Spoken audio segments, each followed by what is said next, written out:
in. So, opening question as we get into Psalm 59, I want to ask, what does the term dog eat dog mean?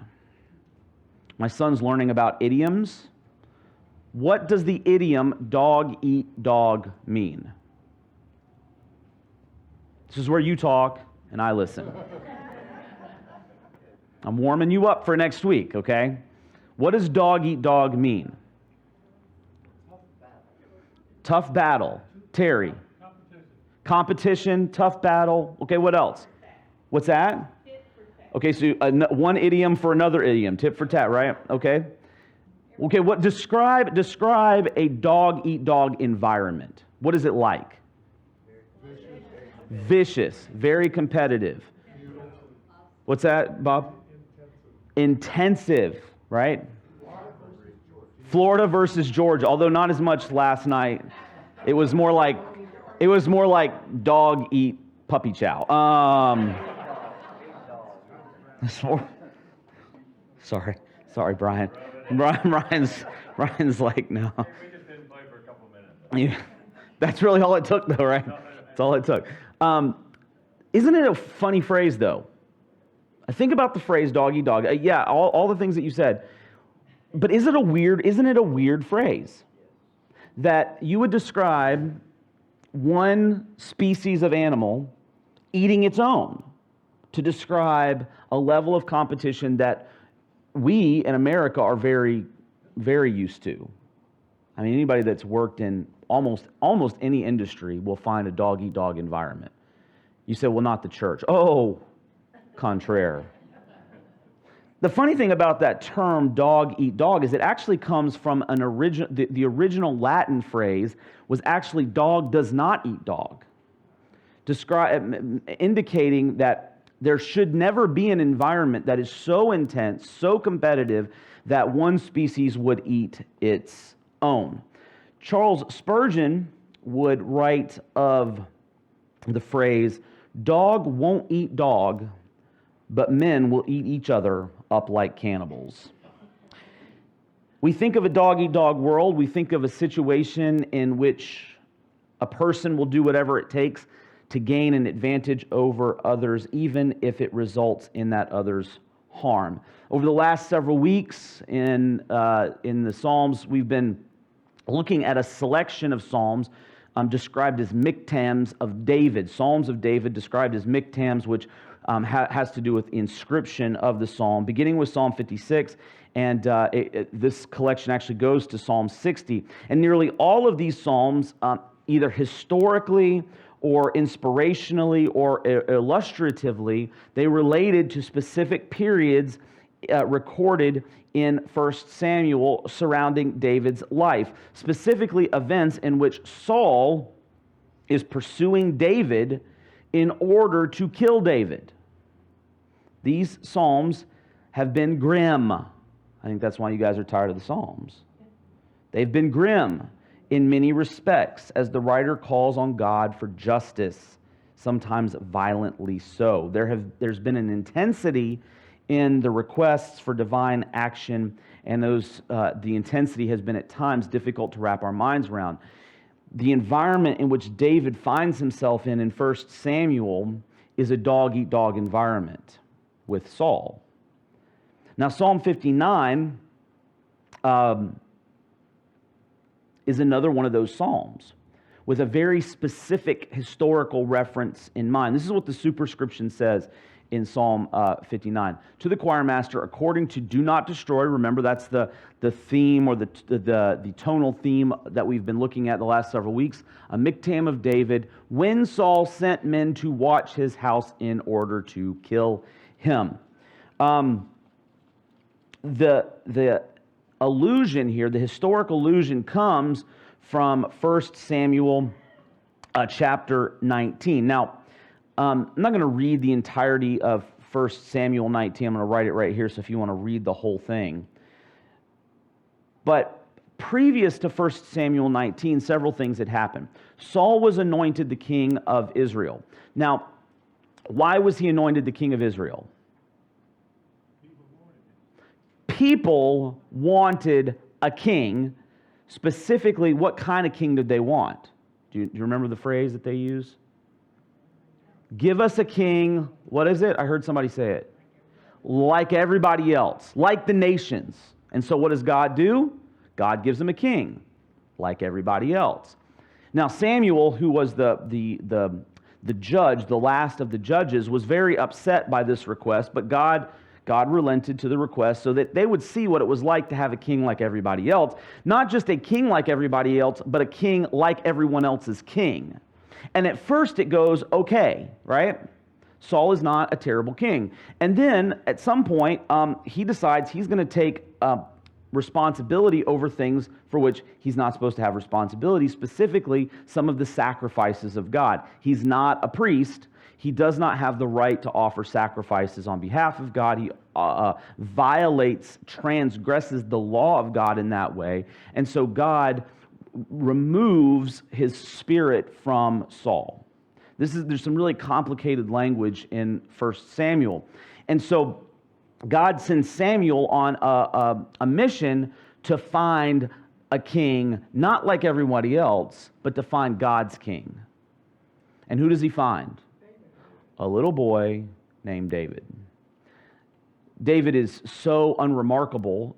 His own family, his own father, doesn't even call him when Samuel arrives because he's sure that David's not going to be the one anointed king.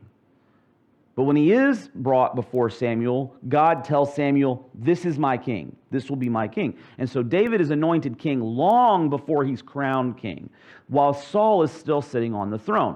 And then you know what happens later, the famous story where David goes and kills Goliath.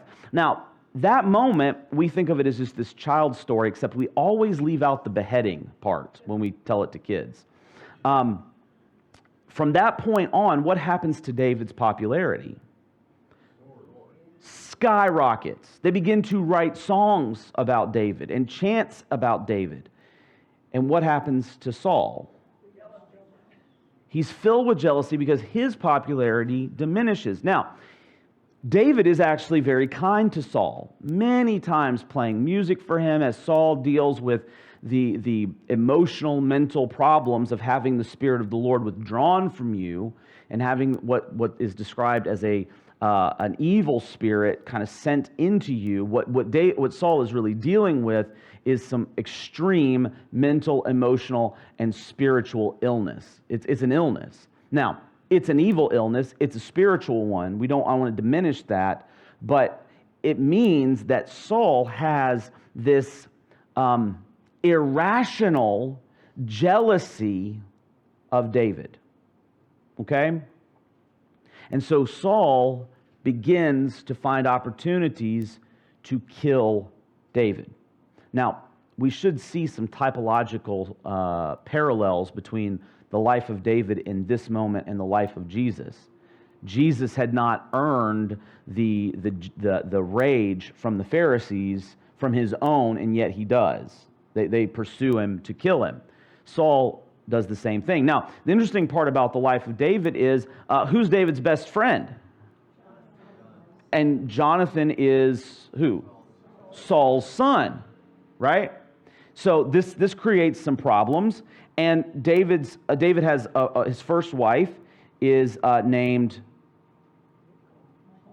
Michael or Michal or however you want to say it. If it feels weird to say David's married to Michael, you can change it. But it's whose daughter is Michael? Saul's. So you're getting a very complicated kind of relationship. So in 1 Samuel 19, Saul is filled with all sorts of jealous rage. Jonathan warns David to flee. David flees to his home, but then Saul sends what are called messengers, they're really spies, to watch for David in his home in order to find a way to kill him. Michal, his wife, warns him, and thus begins David's kind of running around the country trying to find places to hide. Basically, he hides in a lot of caves. So this is the historical kind of background for Psalm 59. Now again, as I've said before, did David write Psalm 59 as a result of this incident? Maybe. It could also be that later generations were reading the life of David and they were inspired by this moment to write this psalm based on this moment in David's life. So there's inspiration or illustrative or historical options for what that means. That's why in the superscription you see a miktam of David does not always mean authorship, okay? Does not always mean authorship. It could mean authorship, but we don't know for sure. All we know is historically, that moment in David's life where he has spies literally sitting outside of his home, waiting to kill him on behalf of Saul, it is the inspiration for this story. This is a psalm of lament with some very, very personal elements, but also elements that exhibit kind of a more corporate or nationalistic bent. And so for that reason, the applicability of this psalm is pretty broad. So the psalm opens with a call for God's action. So let's read the first 5 verses in Psalm 59. Deliver me from my enemies, O my God. Protect me from those who rise up against me. Deliver me from those who work evil and save me from bloodthirsty men. Behold, they lie in wait for my life. Fierce men stir up strife against me. For no transgression or sin of mine, O Lord. For no fault of mine they run and make ready. Awake, come to meet me, and see. You, Lord God of hosts, are God of Israel. Rouse yourself to punish all the nations. Spare none of those who treacherously plot evil. Selah. When we get the opening prayer, there are several words that kind of jump off the page and are used to describe the type of prayer that is being offered here. One of the most frequent in this opening portion is the word deliver. He says deliver and then deliver. That begins both verse 1 and verse 2, and then you get this kind of synonymous parallelism by describing what that deliverance looks like. It looks like what? It looks like protection, and it looks like salvation. That prayer for protection, it is also related to the way that God is described throughout this psalm. One of the ways that God is described throughout this psalm is as a fortress. Not in these opening lines, but I want you to keep your eyes open for the word fortress. The word fortress in the Hebrew is semantically related to that word protection in the Hebrew. It comes from the same Hebrew root. So the prayer for protection, it owes to the very character of protection from God himself. And then the enemy's actions are described in 3 successive ways. So you have 4 prayers or 4 requests, and then 3 descriptions of the actions of the evil or the wicked or the enemy. They rise up against the author, they work evil, and they stir up strife. They're also described as bloodthirsty. Now, this is where we start to get into that real squeamish part that we don't like, because now you're like, oh, great. Another poem about war and violence. And it is. It is, because the enemies of God, remember, God is the author of all life. So someone who is acting counter to the character of God, is acting counter to the life that God provides, and is therefore a violent person. We talked about this before, that the wicked and the enemies are constantly referred to as violent. They're fierce. Verse 3 says that they lie in wait for the life of the author. They are fierce. Now, that word fierce, does anyone else have a translation that describes them as something other than fierce? Powerful men. What else? The mighty. Okay. Anybody else? Workers of iniquity, yeah. So that word fierce is actually, this is where the author gets into some contrasting statements. It comes from the same Hebrew root which is translated as strength later in the psalm. Now, later in the psalm, that Hebrew root is applied not to the strength of the enemies, but to the strength of God. So what he's saying is there are these enemies who act as though they're mighty, who believe they are mighty, and yet compared to the mightiness of God, it comes to nothing. Now, what we get in verse 3b, so basically starting here to 4a here, so you see where the break is. It's an interesting break. We get this description of innocence by the author. Okay? Now, this is where the psalm really does tie into the life of David very keenly. Because if you think about the historical allusion that I just described between Saul and David, why is Saul pursuing David? Okay, to kill him, but for what reason? To try to take away his chance to become king? Jealousy? Is it David's fault?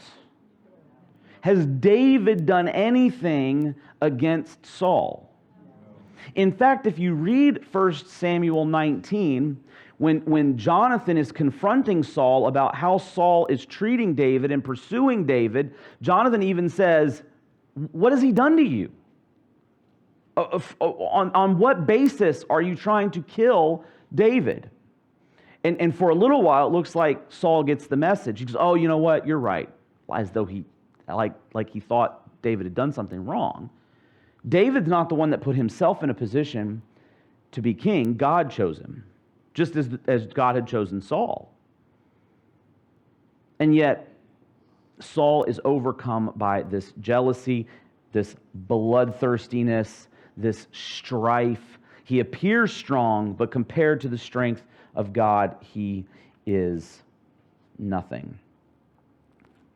The writer then continues in 4b through the end of 5 with another type of prayer. See, in the first type of prayer, it's a prayer for deliverance, a prayer for protection. In 4b through 5c, it's really now a prayer for God's attention. And it's really interesting if you look structurally. Maybe it's not interesting to you, but it's really interesting to me when you look at these two verses structurally. You get kind of a chiasm. You remember the chiasm is a structural point where it is highlighting usually the center of the chiasm. Okay, so you get a petition for God's attention. Then another petition for God's attention in 5b, but at the center of that, you get a description of God. And so the writer is right to ask for God's justice. Now, what's really curious about how the writer asks for God's attention, he doesn't say, "Hey, God, pay attention to me." What does he say? What does he say? He says, "Wake up." And he uses two different words to basically say the same thing. In my translation, it says, "Awake, come to meet me." And then he says, "Rouse yourself." That's the same kind of thing. Now, does God sleep? Does he ever slumber? Does God take a day off? No. You don't think so? No, he does not. Now, it's interesting, though, in the ancient Near Eastern community, the pagan communities that surrounded Israel, their gods did sleep. Their gods did take breaks because they were very humanistic in their actions. And so, if you'll remember, back in 1 Kings, the prophet Elijah. Do you remember the scene, Prophet Elijah? And now I'm blanking on the chapter. Hold on, I might have written it down. Oh, look at this. I did write it down. 1 Kings 18. I was going to say 19, but no, it's 18. 1 Kings 18, the prophets of Baal are basically, there's a challenge between the prophets of Baal and Elijah, the last prophet of God, or the last kind of public prophet of God during the reign of King Ahaz. And the idea is that they're going to bring two sacrifices up to a mountain, and the first god who consumes the sacrifice with fire, that god is the God. And it was basically 400 Baal prophets against Elijah. And do you know this story? This is one of my favorite stories. I love it. Because Elijah gets kind of salty. He starts to make fun of them. Because he's done nothing. All he's done is put the meat on the spit, basically, right? And they've put it on there, and they are lashing themselves, and they are praying, and they are wailing. And what does Elijah say? He says, maybe he's gone to sleep, and then he goes, maybe he's relieving himself. Shout louder. And what do? They start shouting louder, they start cutting themselves with swords and all this. Nothing happens, of course, to the Baal sacrifice. And then what does Elijah do? He says, douse it with water. Just drown it with water. And it fills the pit around the altar. And it overflows. He says, keep pouring more on there. And then he just prays a very simple prayer. That God would be known as the God of all the nations. And then fire comes down from heaven and consumes not just the sacrifice of Elijah, but the sacrifice of the Baal prophets as well. So there was this idea, in the taunting, you can see there was this idea that God slept. Not our God, but that the gods slept. So some commentators look at what is written in Psalm 59 and think that the writer is allocating this kind of mindset and applying that to the God of the Hebrews. Now, I think that's baloney. I don't think he's doing that at all. I think this is a poem that uses metaphorical language. There are times, we all have to admit, there are times in which it seems as though God is not paying attention. Are there not? Are there not times in which we go through moments where it seems like the unjust and the wicked and the greedy prosper while the righteous suffer? Isn't that the experience of our lives? And wouldn't we say in our darkest of moments, God's not paying attention? We know up here God's paying attention, but the psalmist isn't concerned as much about what he knows. He gets there, but he's also working through what he feels, which he feels alone. Now he knows still in his mind, and even affirms it here, that God is powerful, that God is strong. He describes him, you, Lord God of hosts, are God of Israel. Now we talked about that phrase, God of hosts. To be the God of hosts was to be the God of the armies of angels and the armies of God's people. So he knows that God has it at his command, and so he knows he's right to ask God for justice. And he asks God for justice in a manner of fighting, to fight for him and for the sake of his people. Now, he goes from there. Now, the structure of Psalm 59 is a little bit weird. So we look at the first 5 verses, but there are sets of verses that correspond to one another in chapter 59. And so we're going to look at the 2 sets of verses that correspond with one another regarding, first of all, the wicked. So in verse 6 and 7, and then again in verse 14 and 15, we see these 2 refrains. They're not identical refrains, but they're similar thematic refrains regarding the wicked. So this is what 6 and 7 says. Each evening they come back howling like dogs and prowling about the city. There they are, bellowing with their mouths, with swords in their lips. For who, they think, will hear us? And then in verse 14 and 15 we read this. Each evening they come back, howling like dogs and prowling about the city. They wander about for food and growl if they do not get their fill. Verse 6 and verse 14 are nearly identical, but they're expounded upon differently in the subsequent verses that follow. But the enemies in both cases are described as dogs. This is why I started asking the question, the dog-eat-dog kind of phraseology. The image of the dog was not always, was quite often a positive image due to its loyalty, but there are various times, both in the ancient Near Eastern literature and in the Old Testament itself, where the image of the dog is a term of derision and disparagement. If someone was referred to as a dog, if you were, it's funny, we do the same thing. How many people love dogs in here? But if you were to call me a dog, I would be pretty upset about that. Even if you love dogs.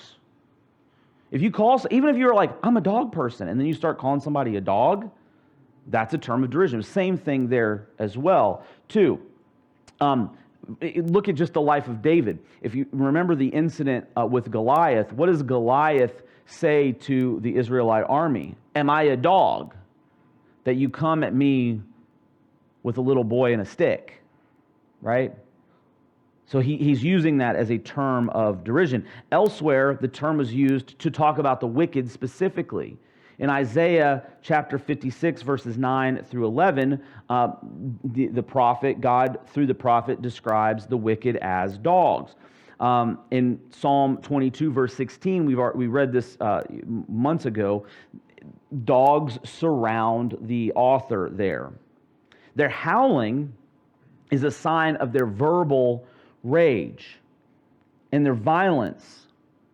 The prowling that they do points back to the hunting-like nature of the enemy, as we saw in the earlier chapter, that they lie in wait for the author. In verse 7, the dogs are then said to bellow, or literally, the word bellow literally means to vomit out violence, to spew out violent and arrogant words as though they are swords in their mouths. The line in verse 7, who will hear us, is a sign of their arrogance. They believe they can go about and do whatever they want. Saul is the king of an entire nation, trying to be a king for God's people, and he is so consumed with rage and jealousy for David that he neglects much of his kingly duty to live out his rage. Who's going to stop him? In fact, he uses the nation of Israel's armies against God's own anointed. The enemies are a law unto themselves, and so they can devour anyone they like. Verse 15 shows how greedily they live into this arrogance and violence. They wander about for food. They growl if they cannot be filled. It's almost as though they're acting as though their actions are a survival instinct, when in fact they're just an instinct for ambition and greed. It's a very colorful image. If you think about these sorts of dogs, several weeks ago, I talked about the most successful, this was in a sermon, not in here, I talked about the most successful predator in Africa. Do you know what the most successful predator in Africa is? The African wild dog. Do you know what their success rate is? 90%. Pretty close, Jim. Very close. I would have thought 85% was pretty high too. But now, how's that possible? Because they're pack animals, and they hunt in packs, and so they're very brilliant strategists when they get a prey that's much faster than they are. So what they'll do is they'll hunt in a pack, and they'll have a few lead dogs go out and begin the hunt, but they'll keep the prey directed towards the pack. So when they get tired, another couple of fresh dogs come behind them and continue the pursuit until finally the animal is too tired to run any longer. They literally hunt to exhaustion. And then the packs consume their prey. This is the image. Now, obviously, the author's not thinking specifically of African wild dogs, but a lot of dogs hunt in very similar ways. And this is the fear that he is experiencing. But it's not for nothing. He's prayed that God would pay attention, that God would enact justice. And so God does indeed respond. Again, we see thematically there is some repetition in some of these verses. So beginning in verse 8, the author says, "But you, O Lord, laugh at them. You hold all the nations in derision." And then verse 11 through 13, "Kill them not, lest my people forget. Make them totter by your power and bring them down. O Lord, our shield. For the sin of their mouths, the word of their lips, let them be trapped in their pride for the cursing and the lies that they utter. Consume them in wrath. Consume them till they are no more, that they may know that God rules over Jacob to the ends of the earth." God responds to the dogs who feel as though they are a law unto themselves. He responds by laughing at them. This is very similar to Psalm chapter 2, verse 4, where the writer demonstrates the sovereignty of God over all people and all nations. Those who deny God's appropriate rule have no place with Him, and they will then be dealt with accordingly. It's on this basis that the writer asks for more explicit, and this is the word I know everybody loves, imprecatory action, violent action. At first it seems like he's asking for mercy, right? Verse 11, "Kill them not." Oh, wow, there's mercy. Don't kill them, God. But why? Why? He wants all the people to be able to witness the justice of God. The request is that they're still going to be dealt with, but not utterly destroyed until the people of God can see the justice of God so that they heed that justice themselves. The basis of the writer's request is explicitly their lies. Why is he asking for this level of justice? Their lies, the sin of their mouths, the words of their lips. It's the pride of the enemies which will ultimately trap them in themselves. The repetition of the mouth and the lips, that description, it goes back to verse 7, and it goes back to the destructive nature of the enemy's words. Those who show no humility before God will be shown the power of His sovereign rule, and those who in their pride seek to destroy others, they will be trapped by that same violence themselves. Verse 13, expands on that call for justice by using the word consume. It's repeated twice in successive lines. And it's a call for the enemies to cease to exist. We talked about this last week in Psalm 58, this request for almost total annihilation. But there in Psalm 58, he used those images. You remember we talked about the image of the evaporating river, the water, the image of the stillborn child, very graphic in nature. Here, he's more direct and to the point. He says, consume them. Consume them. And the purpose, again, is similar to the one that we saw in verse 11, so that the people might know that the God of Jacob, the historical God of His people, He's the one who rules over not just His people, but to the ends of the earth. But it's not the people of God who are to be reminded in this section, as in verse 11, but it's all the people of the earth. In verse 11, it's the nation of Israel. In verse 13, it's all people, that they might know who God is and that He rules. So we have two separate sections then as we conclude this psalm with expressions of trust and praise in God. Remember I said he asks for God to wake up and be roused to his cause, but it's not because he believes God is actually asleep. He does trust in God. And again, 9 and 10 are related to verse 16 and 17. So this is what we read here. O my strength, I will watch for you. O God, for you, O God, are my fortress. My God in His steadfast love will meet me. God will let me look in triumph on my enemies. But I will sing I will sing of your strength. I will sing aloud of your steadfast love in the morning, for you have been to me a fortress and a refuge in the day of my distress. O my strength, I will sing praises to you, for you, O God, are my fortress, the God who shows me steadfast love.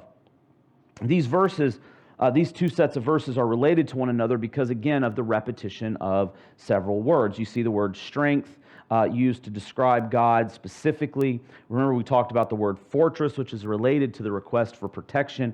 Earlier, you see it in verse 9, and then again in verse 17 and verse 16. The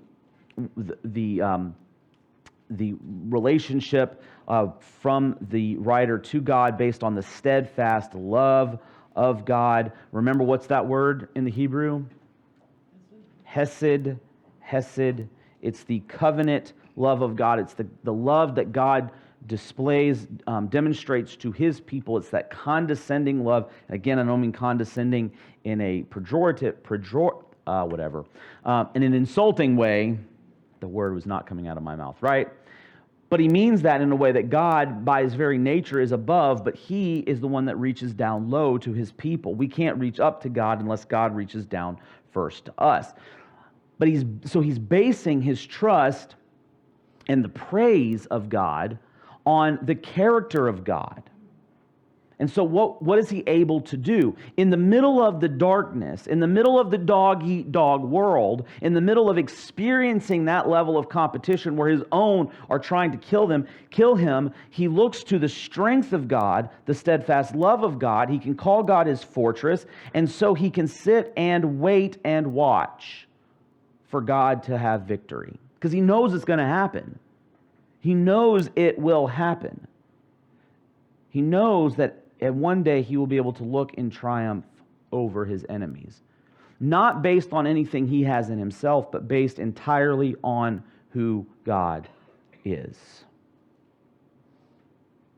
Verse 16, the writer who has met God, who sees the victory of God, can assert that the God who is called his strength is his refuge and fortress, even in the middle of his distress.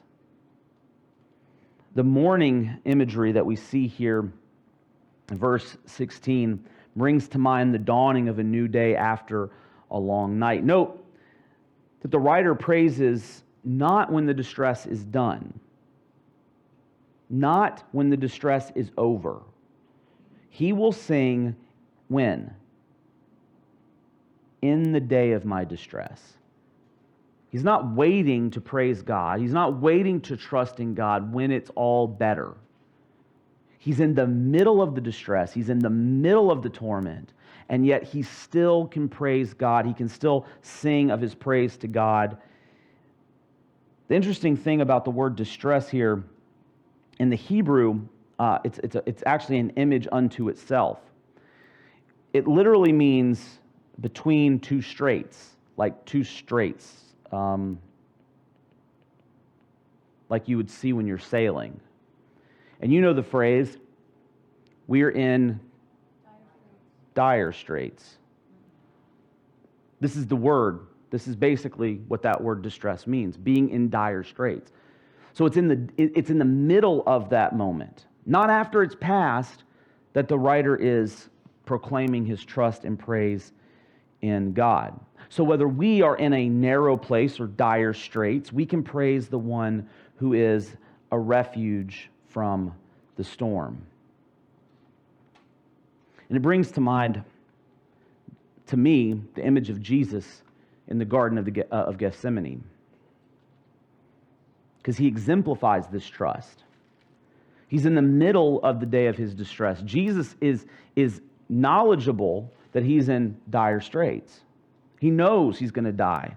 And from the temporal point of view, his arrest and his subsequent crucifixion was the direct result of the prowling dogs of the Sanhedrin who consistently throughout his ministry were looking for an opportunity to shut him up, to get rid of him, to kill him. And ultimately, what does he do in the darkness of that hour? He's obedient to the Father, trusting the Father, to the point of death, as Paul writes, even death on the cross. This trust is in the middle of the darkness, not in the absence of darkness. And it points us to the victory that he secured for us in that very action. Jesus, the defeat that Jesus himself endured and then overcame, was a defeat over the dog-eat-dog mentality of the world. The very act of him being torn apart by his own. Remember what John writes? He came to that which was his own, but his own did not receive him. Right? That's dog-eat-dog. His own people sought to destroy him, but his was the victory, ultimately. A victory that we can all look upon in security. And so there's this transformation. There's this steadfast, everlasting, faithful love. And while you and I, we still confront evil, we still sit in the middle of dire straits from time to time with enemies of all kinds, from those that are closest to us, like Saul and David, to others who are nothing like us. Because we have the victory in Jesus Christ, we can confront those moments with trust and praise in God.